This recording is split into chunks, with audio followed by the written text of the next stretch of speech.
There I was looking into the sea thinking, Jesus, got a 5 mile swim ahead of you, Mike. 300 athletes from all over the world, 5 mile sea swim, boom, and off we went. I think I could win the world championship, double armour, I could lead it. Then all of a sudden this American guy went past me like I was stood still with his hair gelled, looking great. And I'm like, oh no, I'm hanging out.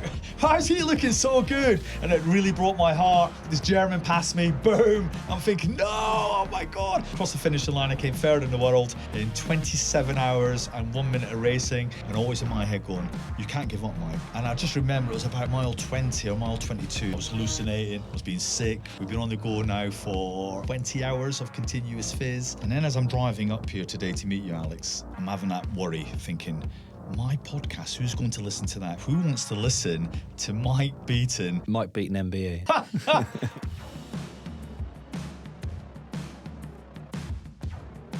I'm interested in exploring how you went from leaving school with no education to joining Royal Marines, competing in triathlon and Ironman competitions for Team GB, qualifying as a fully trained chef, advising the Scottish Rugby League team on their nutrition, and being on Her Majesty Queen Elizabeth's birthday honours and being awarded the MBE.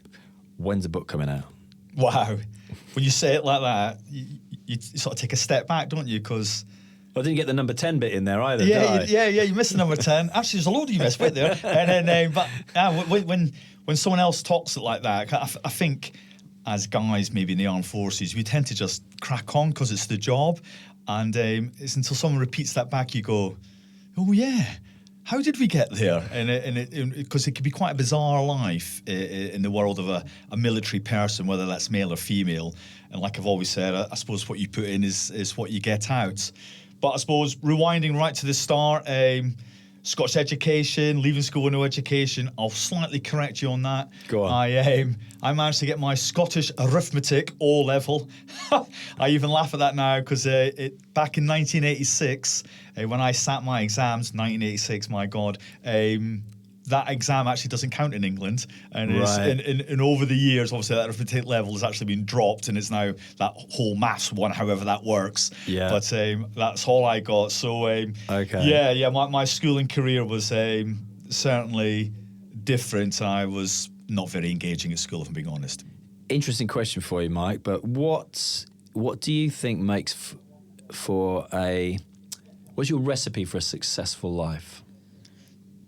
Recipe for successful life, that's a great question. I suppose I'm probably still trying to find that at times. But I think the recipe is just go and do it a little bit. So, for example, this podcast here today, my boss, a great guy, he asked me would I do it.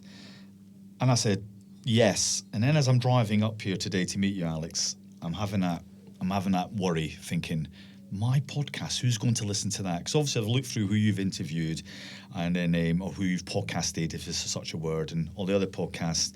And especially when it comes to military guys, it's all about special forces, guys fighting the Taliban, going in through windows from helicopters and all that sort of stuff. And I get that. That's absolutely fantastic.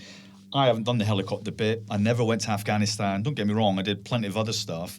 And then so you start comparing yourself to them and some of the other guys you've done who are high media players, and I just thought, who wants to listen to Mike Beaton, pretty much a normal guy who just decided to join the Corps and try and make the best for him at the same time? Is there a story there? But like we just said, success to a good life, I think you just got to put yourself out your comfort zone occasionally, and doing this is out the comfort zone, but can be really rewarding as well at the same time. Yeah. It's probably, yeah. Mike Beaton MBE.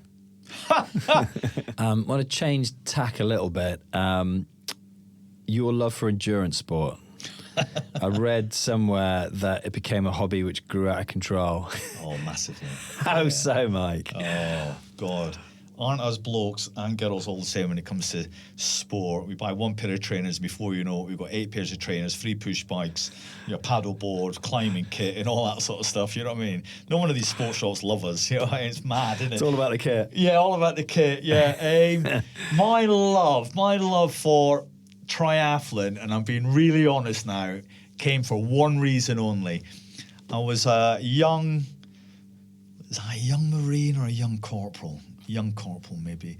and I shared a house in Exmouth with another 2 Royal Marines, great friends of mine, obviously. We all shared a house. So we wanted to live off camp. So when you first join up, you pass out of training, usually live on camp. Camp accommodation is really good quite now. And then back in my day, it was probably a bit rustic, to say the least. And then so we were getting off camp. We wanted to pay rent. We just wanted to get away from camp. So we're working on camp, but we're playing at home as such. You know what I mean? So we had our own place in Exmouth, and my friend, a guy called Andy Anderton, and was doing triathlon.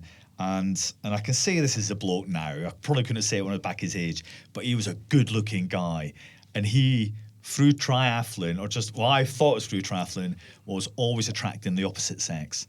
And I went, I could do some of that, yeah. Whether it was triathlon or trying to attract the young lady, I'm not quite sure. And my wife listens to this. Anyway, so I went, I'm going to do triathlon as well. And then, so my very first race, and I still remember to this day, I went up with Andy to Southend-on-Sea. And then, and that's where he came from. So we were, he said, do you want to come up, Mike? And it was Olympic distance. So Olympic distance was 1,500 metre sea swim. I'd never been in the sea before, unless it had been with the core jumping around. 1,500 metre sea swim, 40k bike followed by a 10k run. Anyway, back then, it must have been maybe, I don't know, let's call it, there was 500 on the start line. We ran into the sea, and I was second last out the water in about 55 minutes.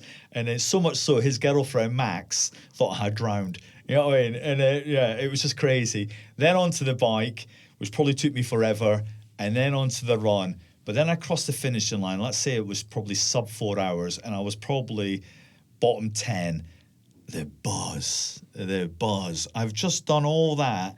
And then the buzz was massive, and then it was straight into the pub on Southend Sea front, and then we got on it, and it was great, and I was buzzing, and I was in the sunshine. I'd just done all this, didn't care what I want, and I threw a load of beer down my neck, and that was me sold. What's one piece of advice that you could give somebody who's wants to get out of where they are and get to where they want to be? What advice would you give someone to get from where they currently are to where they want to be?